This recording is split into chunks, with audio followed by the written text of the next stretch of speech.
الحمد لله والصلاة لأهله. أعوذ بالله من الشيطان الرجيم. بسم الله الرحمن الرحيم. واعتصموا بحبل الله جميعا ولا تفرقوا. صدق الله مولانا العظيم.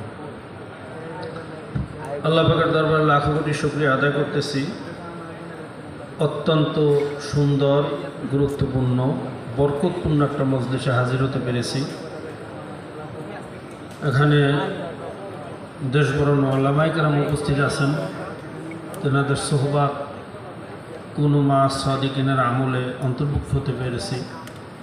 এজন্য আল্লাহর দরবারে শুকরিয়া আদায় করতেছি। বিশেষ করে ধন্যবাদ জানাচ্ছি আজকে এই অনুষ্ঠানের আয়োজক হযরত মাওলানা খালেদ সাইফুল্লাহ আইয়ুবী সাহেব দামাত বরকাতুহুম, আজকের অনুষ্ঠানের মহতারাম সভাপতি।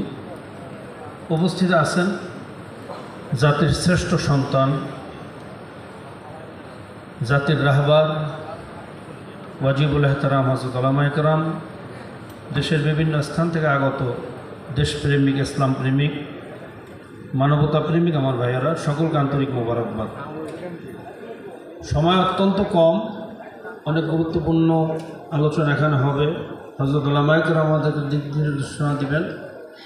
আমি সংক্ষেপ কয়েকটা কথা বলি, শেষ করব, বাকি আল্লাহ পাকের ইচ্ছা। আসলে আজকে যে মোরগ উন্মোচন হচ্ছে, আমাদের মুরব্বী আকাবের, আমাদের শায়েখ, তেনাদের জীবনী জানা আমাদের খুবই গুরুত্বপূর্ণ। আমরা তাদের জীবনী থেকে অনুপ্রেরণা পাই, সামনে পথ চলার রাস্তা খুঁজে পাই।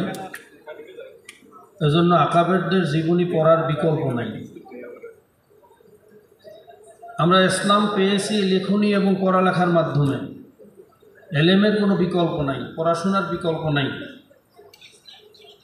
তবে আমি বলবো আসলে এলেম, আল ইলম ইলমানি, এলেম দুই প্রকার, এলমে শরিয়াত, এলমে মারেফাত।